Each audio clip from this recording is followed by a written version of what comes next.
Buenas noches, sean muy bienvenidos al webinar gratuito de hoy que será Detección de fraudes con inteligencia artificial. Espero estén bien, de donde estén conectados y vamos a dar inicio. Primero, para presentarme, soy David Panduro Vázquez, especialista en ciencia de datos por la Universidad Federal de Pernambuco y soy formado en Ingeniería de Sistemas Informática por la Universidad Nacional de la Amazonía Peruana, UNAP, allá en Iquitos. Yo vivo en Brasil, ya vengo trabajando como cientista de datos desde el 2019 y he pasado por varias empresas del rubro financiero aquí en Brasil y actualmente trabajo en una consultora en la que veo todo Latinoamérica con algunos modelos de fraude y modelos también de análisis de crédito. ¿Ok? El tema de hoy es, como vemos, detección de fraude y la agenda que tenemos es, primero, un marco histórico, después el desarrollo y para terminar, la conclusión. Pues vayamos. Dentro del marco histórico, ¿qué vamos a mencionar? Siempre para las personas que están llegando, que son nuevas aquí en ciencia de datos y machine learning, ese mundo de inteligencia artificial, siempre voy a iniciar haciendo un pequeño contexto, ¿ok? Nosotros actualmente utilizamos Netflix, utilizamos Google, utilizamos Spotify, Uber. Entonces, en todas estas aplicaciones que utilizamos ya está inmersa, ya está incluida inteligencia artificial. Es decir, inteligencia artificial es algo con lo que convivimos el día a día, ¿ok? No hay espacio en el que no tengamos inteligencia artificial. Claro, cada aplicación con una mayor complejidad que otra. Y esto, por ejemplo, llego a casa, inmediatamente yo llamo a Alexa, por ejemplo, para que me coloque una música, para que encienda alguna luz de casa. Y estas nuevas formas de interacción son las formas que tenemos hoy en día. Se modificaron nuestras formas de interacción. Y al mismo tiempo, también tenemos nuevas experiencias. ¿A qué me refiero con nuevas experiencias? Ejemplo, cuando entro a Netflix a querer ver una, una película, digamos, se me presenta una carátula como recomendación, pero no solamente existe en el motor de recomendación una carátula, ahora está tan hiperpersonalizado el sistema de recomendación que lo que hace es mostrarte la carátula de la película según el perfil al que tú correspondes. Por ejemplo, te puede mostrar un perfil de acción, un perfil de comedia, un perfil un poco más romántico. Con esa hiperpersonalización llega mucho más directo hacia su objetivo, ¿no? Que es al final recomendarte y que consumas esa recomendación. Si no consumes esa recomendación, la recomendación no está asertiva. Y es lo que hace, primero determina tu perfil y luego hace la recomendación encima de eso.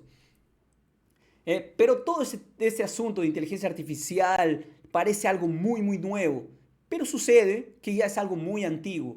Desde 1956 se acuña por primera vez el término inteligencia artificial, que nace en un congreso de Dartmouth con varios personajes que aparecen allí que son trascendentales para la inteligencia artificial, para el campo de estudio, como por ejemplo McCarthy, como Minsky, Rochester y Shannon, nombres que a lo largo de la historia se lograron consagrar dentro de la inteligencia artificial.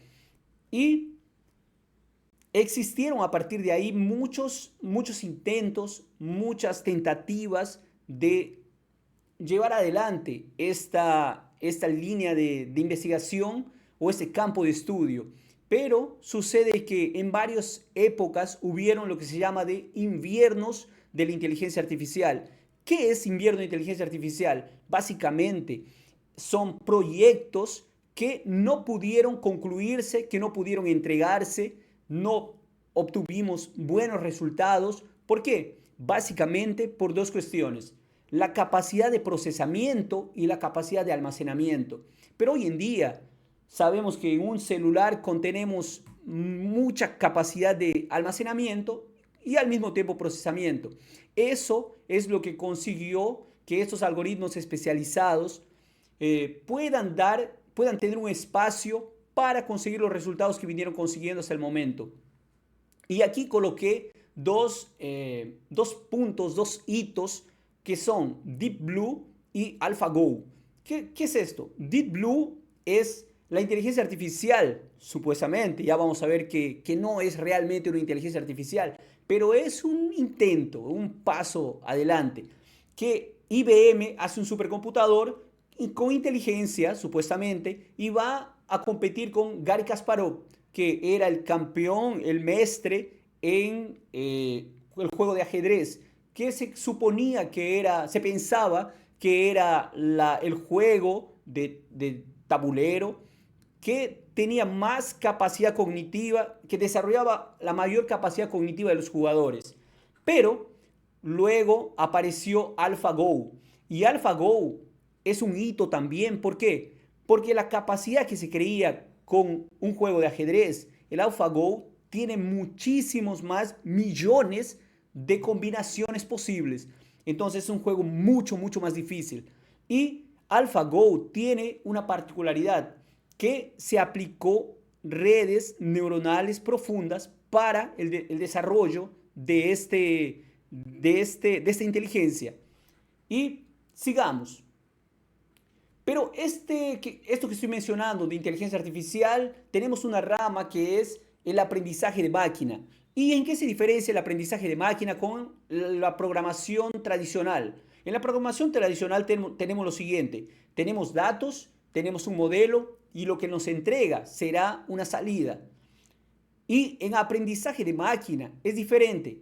Nosotros tenemos los datos, tenemos las salidas y lo que nos va a entregar es un modelo. Un modelo es una representación de generalización de un conjunto de datos para ver cómo se comportan en tal o en tal caso. ¿Ok? Continuamos y vamos a enfocarnos ahora en aprendizaje de máquina. ¿Ok? Aprendizaje de máquina o aprendizaje estadístico, que es el nombre académico, ya para ser un nombre un poco más bombástico, un poco más de marketing, se colocó aprendizaje de máquina o machine learning. ¿Ok? Y tiene sus diferentes abordajes. Las más comunes son supervisado, no supervisado y por refuerzo. Supervisado, ¿de qué estamos hablando? Hablamos cuando existen clases, catálogos o etiquetas que se colocan a cada uno de los registros. Por ejemplo, en un problema de fraude, yo quiero saber si es fraude o no fraude. Entonces ya estoy colocando una etiqueta a cada uno de ellos, lo estoy catalogando. Hay alguien que está supervisando. Entonces es un tipo de problema supervisado. Un no supervisado es cuando no tenemos etiquetas. Y aquí normalmente se trabaja con segmentación de clientes, segmentación por ejemplo, un campo de juego. ¿Cuáles son los segmentos en el que más se movimenta una pelota? Se puede hacer eso, por ejemplo. Y tenemos otro abordaje que es por refuerzo. El abordaje por refuerzo es más que todo, se trabaja en robótica, se trabaja en juegos también y en carros autónomos. ¿Ok? Y aquí vamos a mostrar algunos tipos de soluciones que se puede hacer. Tenemos Machine Learning, tenemos aprendizaje supervisionado y aquí se puede hacer problemas de clasificación, como mencioné, fraude, no fraude, o problemas de regresión, como por ejemplo, voy a prever un forecasting del tiempo, un forecasting de ventas, cuánto voy a vender en los próximos 3 meses, cuánto voy a vender en los próximos 6 meses. Se puede hacer con ese tipo de aprendizaje de máquina, como aprendizaje supervisionado. No supervisionado, podemos hacer que segmentación de clientes, como había mencionado, se puede aplicar también en sistemas de recomendación, se puede aplicar en etiquetar algún, algún registro o algún comportamiento. Digamos, yo quiero saber si algo es fraude o no es fraude, pero a priori no sé cuál es la etiqueta. Entonces, voy a hacer un trabajo de clusterización para ver en qué grupos yo puedo considerar fraude, en qué grupo puedo considerar no fraude. A partir de eso, puedo resolver con un problema ahora supervisionado, porque ya etiqueté, ¿verdad? Y tenemos también aprendizaje por refuerzo, como les había mencionado. Tenemos problemas ahí de robótica, tenemos juegos y tareas de aprendizaje. Continuando, un pequeño concepto de lo que es un cientista de datos. Un cientista de datos, tenemos el concepto de que es la unión de varias disciplinas, entre ellas ciencia de la computación, estadística y matemática y conocimiento de negocio. Toda esa congruencia hace con que un cientista de datos tenga las herramientas diversas para poder trabajar los datos en conjuntos de datos, analizarlos por medio de herramientas de cómputo, por medio de herramientas de informática y poder sacar conclusiones o levantar hipótesis basado en qué? En conocimiento de negocio. Y pasamos al desarrollo. ¿Qué es el desarrollo? Estamos hablando de detección de fraude, ¿ok? Entonces, esa detección de fraude que vamos a tratar es del mercado brasilero en algo que se llama de adquirientes. ¿Qué son adquirientes? Vayamos. Primero les voy a mostrar un flujo de cómo funcionan las transacciones aquí en Brasil. El flujo de transacciones puede ser de boleto bancario o puede ser tarjeta de crédito o débito. Tarjeta de crédito, veamos, ¿ok? Tenemos un cliente. Un cliente va a un establecimiento. Digamos que yo como cliente, David, va a un establecimiento. Va y coloca su tarjeta de crédito. ¿Ok? Voy a pasar mi tarjeta de crédito. Coloco y el establecimiento tiene un POS, un lector de mi tarjeta de crédito. ¿Y qué es lo que va a hacer? Al momento de leer la maquinita, lo que va a hacer este sistema es enviarlo al adquiriente. El adquiriente que puede ser, aquí en Brasil, Cielo, Stone, Rede, tenemos entre otros diversos. Una vez que va hacia el adquiriente se comunica con la bandera. ¿Qué es la bandera? La bandera puede ser, por ejemplo, Visa, Mastercard, Elo y tenemos muchos otros tipos de banderas. Y esto al mismo tiempo va y se comunica con quién? Con el banco, que en este caso el mercado brasilero puede ser Nubank, Santander, Itaú, Banco do Brasil, etcétera. Hay muchísimos bancos.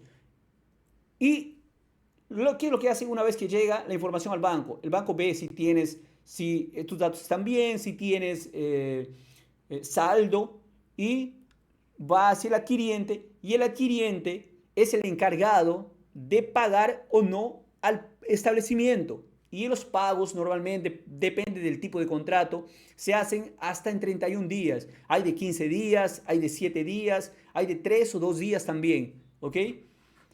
Entonces, continuemos. En este flujo, ¿qué es lo que encontramos? Muchas veces en este flujo encontramos que hay un problema, que normalmente hay algunas transacciones que son fraudulentas. ¿Y cuál es el problema de tener transacciones fraudulentas para nuestra empresa? Que lógico, hay un daño financiero. El daño financiero, por más que sea un daño principal para la existencia de un negocio, el daño de imagen institucional es algo muy, muy grande. Ahora en Perú, por ejemplo, ¿qué está sucediendo con el banco Interbank? Eh, Hubo un daño de imagen institucional y eso va a ser pesado, muy, muy pesado, porque tal vez tenga sus acciones en la bolsa de valores y va a caer el valor de esa empresa. A partir de ahí tenemos un desafío, que sería identificar transacciones fraudulentas para poder detectar estas transacciones y comunicárselas a un grupo que se encarga, el grupo de riesgo, que se encarga de ver, de aprobar o no aprobar esas transacciones. Y como solución presentamos desarrollar un modelo de detección de fraudes, ¿ok? Basados en algoritmos de Machine Learning. Vayamos. Primero, ¿qué es lo que debo hacer? En este caso, trabajo en la empresa y ya que trabajo en la empresa, tengo los datos de la empresa. ¿Qué cosa? Los datos transaccionales de cada uno de mis clientes. En esos datos transaccionales de cada uno de mis clientes ya puedo identificar, en este caso, estoy identificando baseado en boletos bancarios. ¿Y qué es lo que tengo? diferentes variables que puedo utilizar, como por ejemplo el máximo valor de boleto, la media de valor de boleto, el total de boletos, el porcentaje o la proporción de conversión de boletos, la media de la velocidad de generación de boletos, el target, por ejemplo. Vamos a explicar rápidamente qué es esto. El máximo valor de boleto, ¿por qué? Hay muchísimas otras variables, primero dejo claro, pero simplemente voy a presentarles este puñado de variables. Máximo valor de boleto, ¿por qué? Digamos que David normalmente paga sus boletos y estos pagamentos de boletos, estos pagos de boleto, David normalmente paga hasta 50, 100, 200 soles en pagos de boleto. Y de aquí de repente se crea un valor para que David pague de 1000 o 2000 o 3000. Si yo normalmente tengo un máximo valor de boleto y aquí ya tenemos algo, identificar un outlier, algo fuera de lo común, que podemos determinarlo por diferentes métodos, ¿no? Por ejemplo, set score, desvío y así.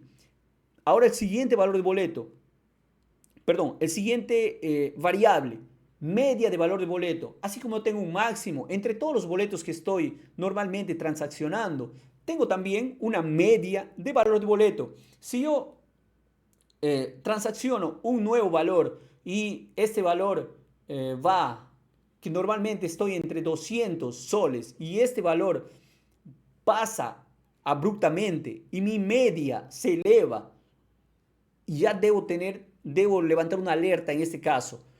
El total de boletos, ¿cuántos boletos normalmente estoy generando? De ese total de boletos, ¿cuál es la proporción de conversión? ¿Por qué la proporción de conversión? Digamos que David normalmente paga por boletos, energía de luz, energía de agua, perdón, boleto de energía, boleto de agua y tengo pocos boletos que se generan mensualmente.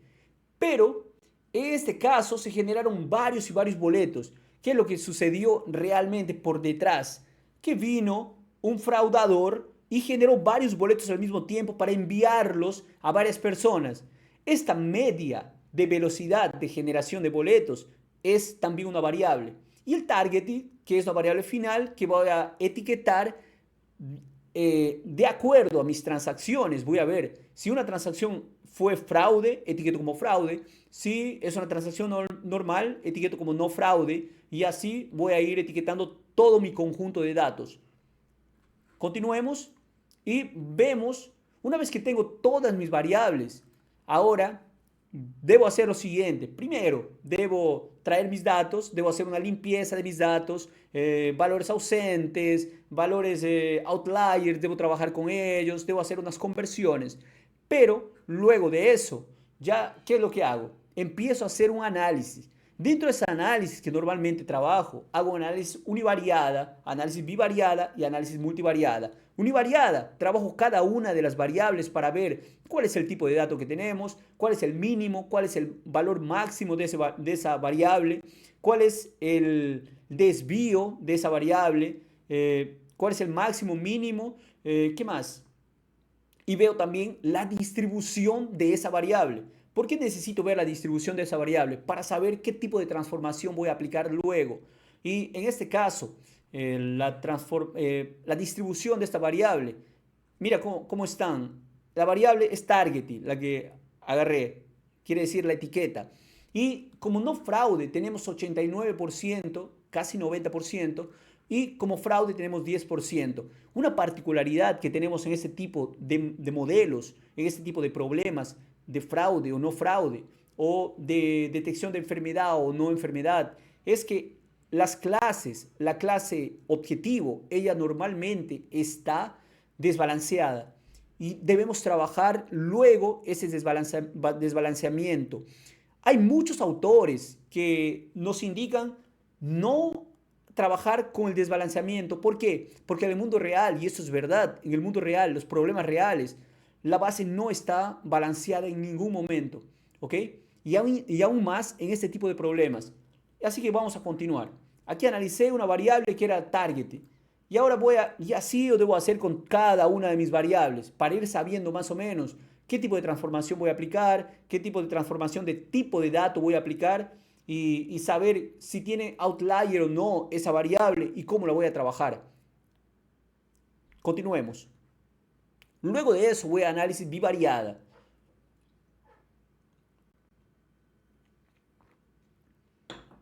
Análisis bivariada. La análisis bivariada es lo siguiente. ¿Cuánto cada una de las variables independientes tiene impacto en la variable objetivo, en la variable algo, en la variable dependiente? ¿Cómo hacemos eso? Cada una de las variables voy a comparar con la variable objetivo. En este caso, nuestra variable objetivo es target. Y por ejemplo, en esta variable tenemos máximo valor de boleto.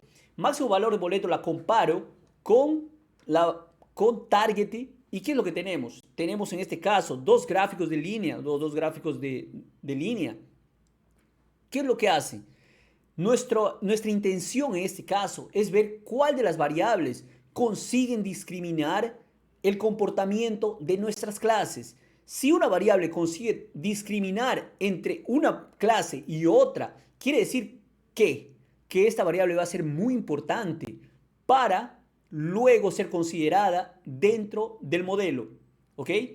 Continuando, esta variable, ¿qué es lo que hace? Esta variable consigue separar, consigue discriminar las dos clases. ¿Y dónde puedo ver eso? En la media. En la media de cada uno, para no target, tenemos 8500. Y para target, tenemos 92.000. De 8500 y 92.000 hay una diferencia absurda.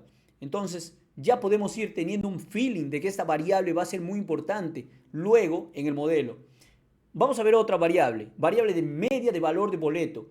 También conseguimos ver gráficamente que conseguimos discriminar ambas clases. Ahora, bien, ¿por qué es que consigo ver esto? Porque estoy haciendo una conversión. Esa conversión, si vemos aquí abajo, es una en escala logarítmica. Una conversión a escala logarítmica, básicamente así, a grosso modo. ¿Qué es lo que hace? Es lo que más o menos es colocar una lupa dentro del comportamiento de mis datos para poder verlo de más cerca. ¿Ok? Así, de una manera muy vulgar, digamos, que estoy representando qué es lo que es una escala logarítmica. Y en la media de valor de boleto, mire cuánto tenemos. Para no target, para no fraude, tenemos una media de 2500. Y para los que son fraude, ese conjunto de datos que son fraude, tenemos una media de 20.000. Diferencia absurda también.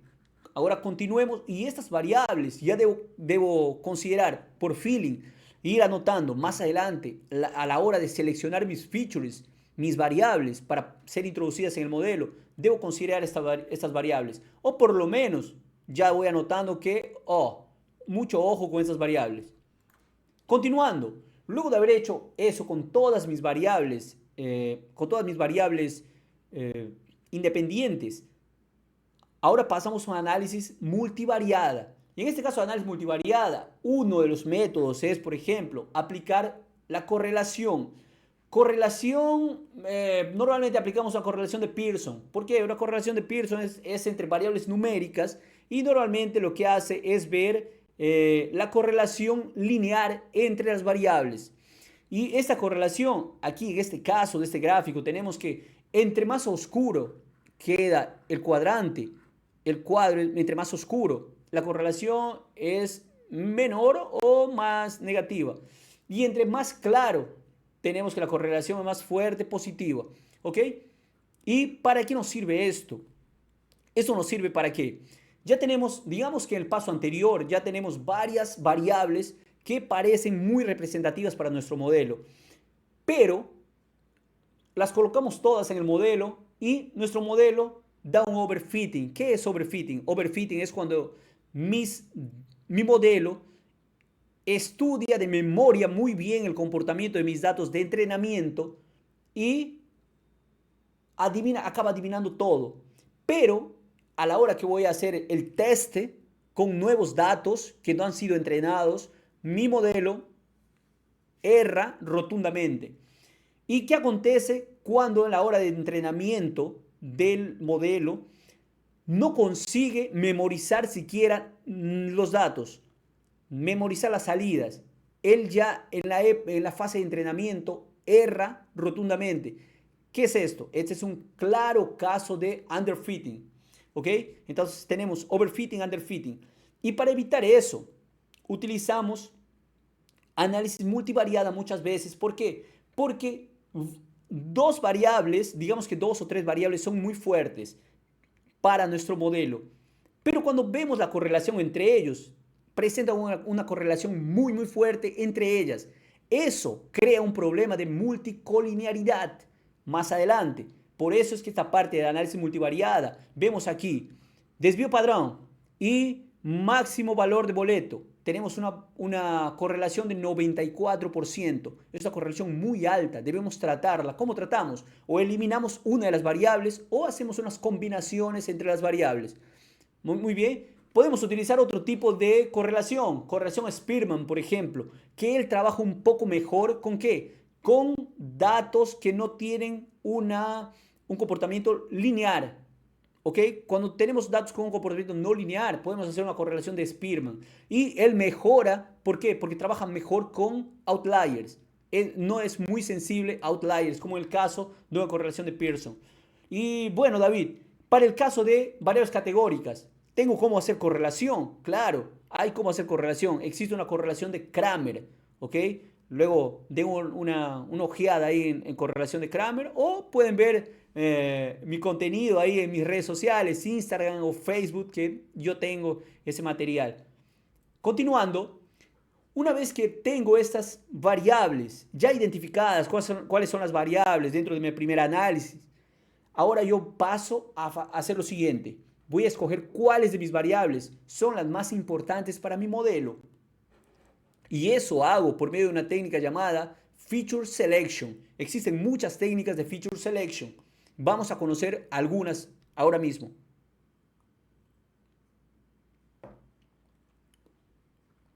Algunas técnicas de Feature Selection. Por ejemplo, tenemos la técnica Boruta, que yo acostumbro mostrarles aquí a ustedes, que es cómo funciona este tipo de selección de features. Lo que hace es, tenemos mis datos originales y él te crea aleatoriamente con los mismos datos originales, te crea un nuevo conjunto de datos llamados de sombra, features shadow, que es sombras. A partir de esto, aplica un random forest para ver cuál es el gano de la ganancia entre cada una de estas features. Si la feature más importante resulta ser las originales o la sombra. Y a partir de ahí tenemos nuestros resultados, los cuales podemos acomodar en una distribución binomial. Esta distribución binomial, ¿qué es lo que considera? Al lado izquierdo están todos los que se acomodan al lado izquierdo, finalmente, son variables que vamos a desechar. Rechazamos. Las que se acomodan al medio, estas variables, nosotros vemos, depende de cada cientista que está trabajando, ver si incluye o no, y va a depender de qué, de método científico, experimentación. Y las que se encuentran al lado derecho, ellas son variables que sí se confirma que deben ser utilizadas, en este caso de Boruta, ¿ok? Pero hay otros métodos, como por ejemplo el método WOE, que es el peso de las evidencias. ¿Cómo funciona esto? A una variable voy a intentar categorizarla como por ejemplo, máximo valor de boleto. Yo tengo máximo valor de boleto de un valor hasta un valor. Pero ¿qué es lo que pasa? En este método yo voy a intentar ver hasta qué valor intermedio él tiene un gano de información, una ganancia de información. Si tiene una ganancia de información, en este caso, por ejemplo, me dice, mira, transforma máximo valor de boleto desde 0 hasta 326 y luego crea otra variable de 327 hasta lo restante, para arriba, ¿ok? Me dice que separe en 2. Y así me va a decir que separe en 2 o en 3 tal vez, o algunas variables me va a decir que no separen nada porque no tienen ganancia de información, ¿ok? Ganancia de valor de información. Continuando, existen otras feature selection, como por ejemplo el RFE. ¿Qué es lo que hace este RFE? Él va trabajando con todas las features, con todas las variables, da una recursiva y me dice, de todo esta primera pasada que hice, estas variables no tienen no son importantes o relevantes para mi modelo. Entonces va desechándole, hace otra pasada y encuentra nuevas variables que no son importantes para el modelo y las va desechando nuevamente. Y así hasta que se quede con un grupo de variables que él considera que son importantes y te recomienda que trabajes con esas variables. ¿Qué sucede, David? Si yo al final vi mis variables que en la parte de mi análisis univariada, bivariada y multivariada, yo vi algún feeling de algunas variables que serían importantes para mi modelo, pero luego de ejecutar estas feature selection, estos métodos de selección de features, no me entregó que esa variable era buena para el modelo. ¿Qué es lo que hago? Método científico, experimentación, colocas esa variable, ves cómo se comporta, mis resultados al final y a partir de ahí decides colocar esa variable o no, ¿ok? Depende de cada cientista de datos. Y luego aplico, una vez que tengo ya mis variables, aplico las transformaciones, ¿no? Aplico, por ejemplo, creo un conjunto de datos de entrenamiento, otro conjunto de datos de teste y un conjunto de datos de validación. Puedo aplicar ahí una validación cruzada para poder trabajar, que normalmente se trabaja con validación cruzada con un valor de K para ver cuántas pasadas va a ser la validación, cuántas veces voy a tener que dividir mi conjunto de datos y voy a trabajar con ese valor de K. Una vez que hago eso, aplico los algoritmos y aplicando los algoritmos en este caso, en este case que les estoy mostrando, tuve los siguientes resultados y apliqué algoritmos tradicionales como son árbol de decisión, una regresión logística, Random Forest, XGBoost y LightGBM. Al final tuve estos resultados. Score 85, 89, 93, 95, 95. Y también precisión y recall. Y la curva de Auser-Rock. Pero ¿qué son esas medidas? Por ejemplo, estas medidas de score, acuracia. Tenemos, aquí mide cuántos verdaderos, sea de un lado o de otro, sea de una clase o de otra, estoy consiguiendo identificar. Recall, ¿qué es lo que hace esta métrica? Esta métrica mide exactamente de las clases que me interesan. La clase fraude, por ejemplo, es mi clase objetivo en este caso. Va a medir cuántos de esa clase fraude son realmente bien adivinadas por mi modelo. ¿Ok? Y la precisión es la media armónica de estas dos métricas. Luego tenemos la curva Rocky también, que es aquí una curva que voy a mostrar el gráfico. ¿Qué es lo que sucede con esa curva? Es lo que hace es ver, si la curva está aquí al medio, me dice que no conseguí discriminar muy bien entre una clase y otra. En este caso, todos están arriba de 90 y están consiguiendo discriminar muy bien entre una clase y otra.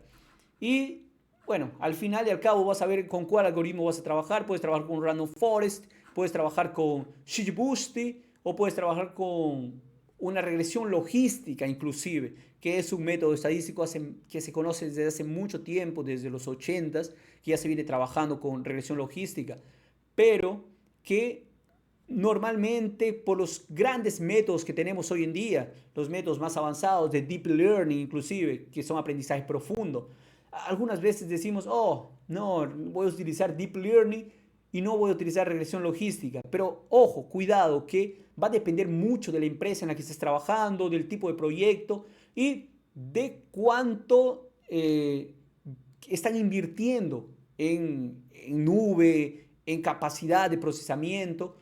Tal vez una regresión logística pierde un poquito de precisión, pero no es muy abismal en comparación del costo que va a tener al aplicar un algoritmo de aprendizaje profundo, por ejemplo. Y bueno, luego de ver estas métricas, es la conclusión, ¿no?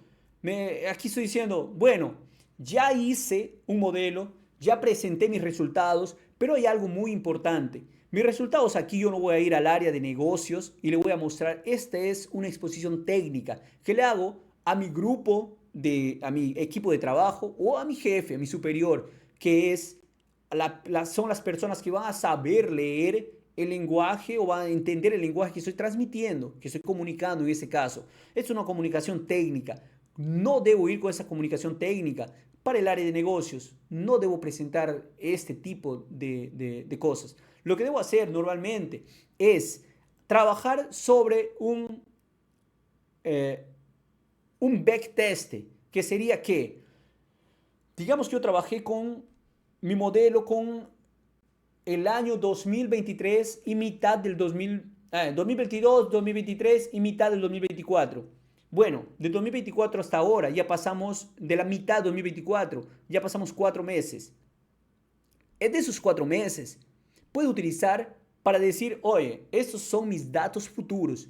Voy a colocar estos datos futuros al modelo, como yo ya sé la respuesta, pero el modelo no sabe, esos datos para el modelo es el futuro. Entonces coloco esos datos, mi modelo adivina, clasifica a cuál pertenece y como yo tengo la respuesta, evalúo si la respuesta es buena. En caso de evaluar, ya veo, como yo tengo el valor de cada una de las transacciones, puedo hacer un análisis financiero y decir, mira, este modelo, no voy a ir a explicar al área de negocios y decirle, este modelo debe ser implementado porque estoy con una acuracia de 90%, porque estoy con una precisión de 85%, un recall de 90%. Ellos no van a entender de qué estoy hablando.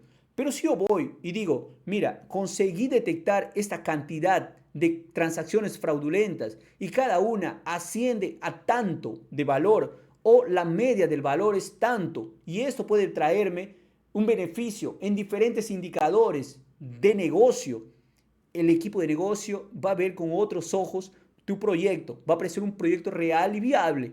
Y eso es algo que también debemos trabajar mucho porque los proyectos normalmente de ciencia de datos del 100%, un 85, un 90% se quedan dentro de la mesa o dentro de la gaveta sin salir a producción.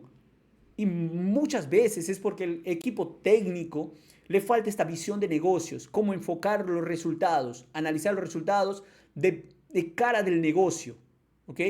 ¿Y cómo presenté mis resultados de este modelo? Bueno, presenté así, el impacto que tiene en el negocio. En el primer mes, nosotros conseguimos identificar 800.000 reales. Bueno, estamos hablando del escenario brasilero, ¿no? Y tenemos un KPI, que es un índice ahí de identificación de fraude, que subió en 9% mensual. 9% mensual es una cantidad una cantidad abismal, nada despreciable, ¿ok? Y un NPS, que es un indicador de satisfacción del cliente, que subió en 5% al mes. Estos indicadores pueden ser la llave para que tu modelo vaya a producción o no. ¿Ok? Y eso se hace con un backtest al final. Eh, Ahora vayamos a algo que siempre digo. Debemos ser profesionales orientados a solucionar problemas de negocio y no al uso de herramientas. Oye David, ¿con qué puedo trabajar? ¿Con Python? ¿Con R? ¿Cuál de ellos es mejor? No te enfoques en eso. Enfócate en cómo consigo resolver problemas. La herramienta que utilices va a ser cualquier una de las herramientas que el mercado te ofrece. Pero si al final tu proyecto está alineado a resolver los problemas que los negocios presentan, va a tener suceso. ¿Ok?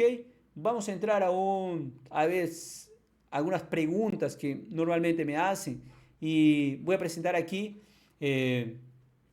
Bueno, David Panduro, ya me presenté anteriormente. Mi WhatsApp es este, código 55 porque es código de Brasil, vivo en Brasil. 81 de la ciudad en la que vivo, Recife, y el número final. ¿Ok? Todo junto es mi WhatsApp. Si quieren entrar a mi website de ese momento, que yo justamente ofrezco una mentoría para que puedas entrar, se llama mentoría Data Science Marco Cero, que son las personas que quieren hacer su primer proyecto de punta a punta, un proyecto real que después puedan colocar en su portafolio para que sean vistos y detectados por los reclutadores de las empresas. Bueno, esta es la oportunidad. Estoy ofreciendo esa mentoría en ese davidpanduro.com.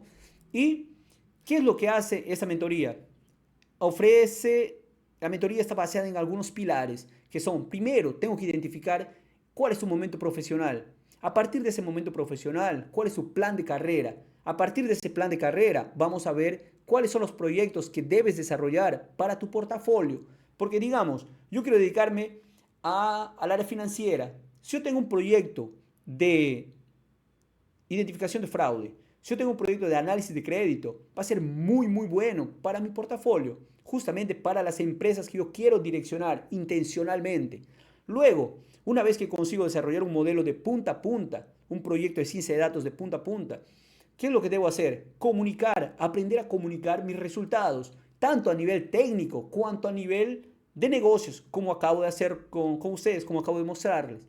Y luego de eso también aplicamos diversos simulacros de entrevistas de trabajo, con algunas entrevistas de empleo, con algunas trampas o preguntas capciosas que se utilizan normalmente dentro del proceso.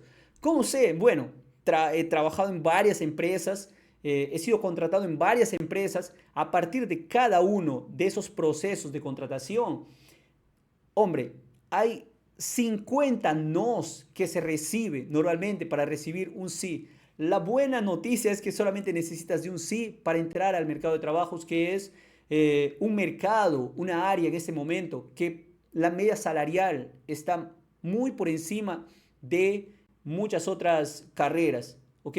La carrera de cientista de datos. Y voy ahora a responder algunas de las preguntas que normalmente recibo, ¿ok? Voy a pasar aquí rapidito. Vamos a ver aquí. Entrar a YouTube. Este pequeño webinar va a quedar registrado en mi... Va a quedar registrado en mi página de YouTube, en mi cuenta de YouTube. Y veamos ahí. ¿Cuáles son las principales diferencias entre análisis univariada, bivariada y multivariada? Muy bien. Ricardo Valentín. Las diferencias son las siguientes. Análisis univariada. Tú haces analizando cada una de las variables independientemente. Ves cuál es el máximo, cuál es el valor mínimo, cuál es la media, cuál es el desvío, cuál es el esquinio de esa variable y cuál es la distribución de esa variable, cuál es el tipo de variable, cuántos valores nulos hay en esa variable. ¿Ok? Ese es el análisis univariada. Análisis bivariada. Tú agarras cada una de las variables que tienes y relacionas con tu variable objetivo, con tu targeting. ¿Ok? ¿Y qué es lo que ves?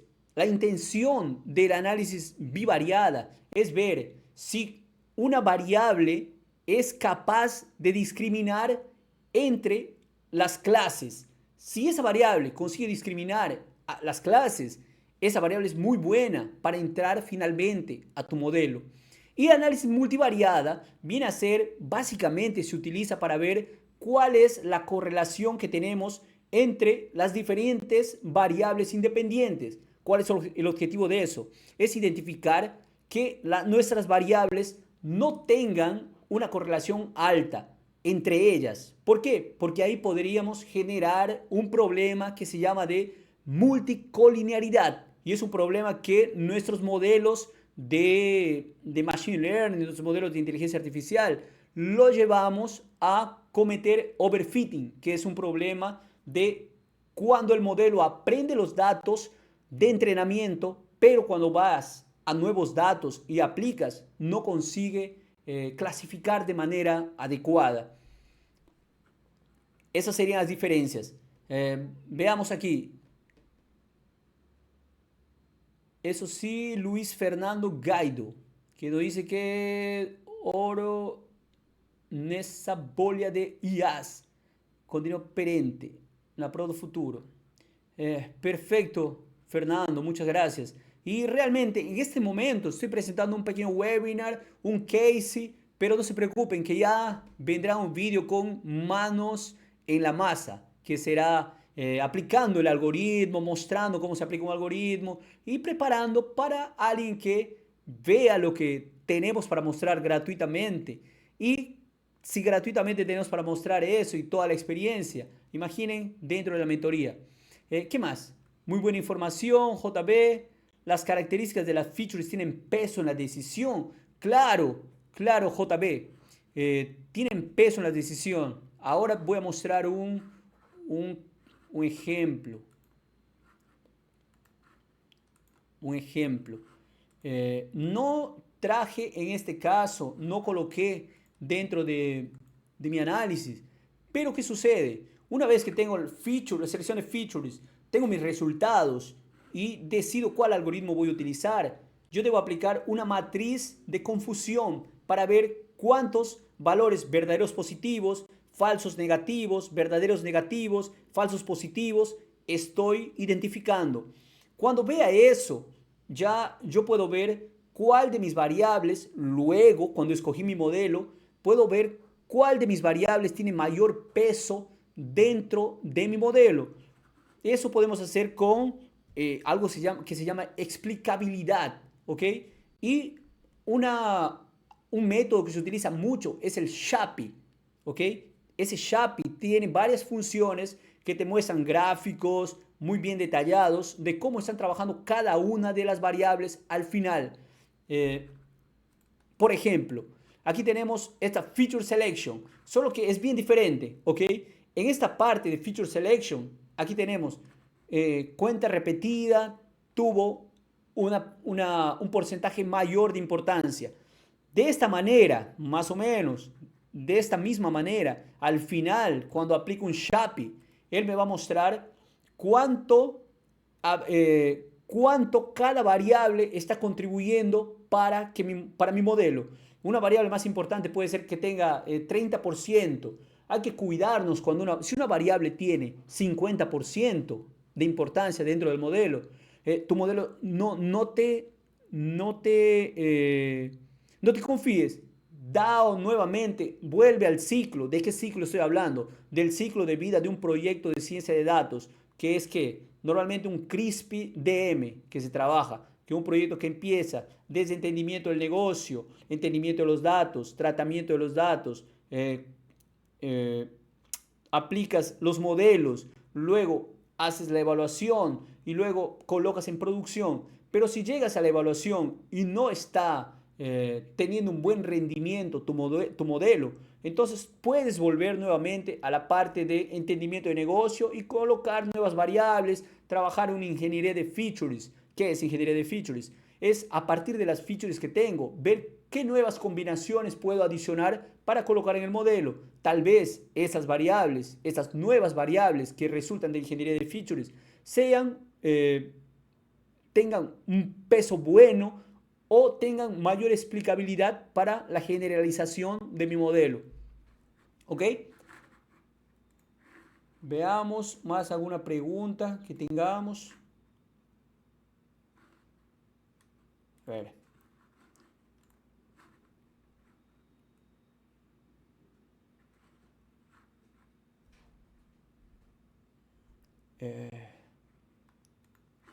Esa es la idea de estos modelos de detección de fraude. ¿Qué más podría mencionar? Este modelo de detección de fraude, normalmente, ¿qué aplico? Aplico, como dijimos al inicio, son métodos de abordaje de métodos de aprendizaje supervisionado. Aprendizaje supervisionado son, aplicamos algoritmos de clasificación. De estos algoritmos de clasificación ya detectamos si es fraude o no es fraude. Pero también se pueden identificar, ¿cómo también se pueden identificar esas anomalías? Se puede trabajar como detección de anomalías. Hay una técnica de Z-score, que él ve los desvíos que existen entre cada una de las transacciones. Y también hay otro algoritmo que se llama de Isolation Forest. ¿Qué es lo que hace? Él va creando árboles y dentro de estas árboles los valores que van isolándose, que van quedando solos, ya los toma como una anomalía y te reporta al final. ¿Ok? Para la parte de balanceamiento de los datos que yo había quedado con ustedes de mencionarle, el balanceamiento de los datos. En la parte de balanceamiento de los datos, nosotros tenemos, eh, nosotros tenemos algunas técnicas, como por ejemplo undersampling u oversampling, y hay una técnica, bueno, esas técnicas, ¿qué es lo que hacen? Tenemos una clase mayoritaria, clase minoritaria, o hace subir a las clases minoritarias o reduce a la clase mayoritaria para que nuestras clases estén equilibradas al final. Y tenemos otra técnica que se llama de SMOD, que es una técnica más avanzada, que él trabaja, ya tenemos una técnica SMOD KNN también. ¿Qué es lo que hace? Él trabaja con los, no crea aleatoriamente los datos simplemente para equilibrar. ¿Qué es lo que hace? Crea los datos, pero baseado en los vecinos más próximos. Por ejemplo, tengo alguien que es fraude y está en este punto. Él va a crear alrededor puntos bien cercanos, va a crear como puntos de fraude también. ¿Ok? Él crea datos sintéticos, pero con una similaridad de distancia más próxima a los vecinos que corresponden a una determinada clase. Y esto resuelve mucho para no crear así datos sintéticos a la ligera o a la loca. Ahí, con esa técnica es mucho más asertiva. ¿Ok? Y bueno, con esto me despido. Fue muy buena nuestro webinar. Espero que les sirva. Y cualquier consulta, cualquier pregunta, pueden seguirme también en las redes sociales, Instagram, Facebook y LinkedIn como David Panduro también. ¿Ok? Un fuerte abrazo. Hasta la próxima.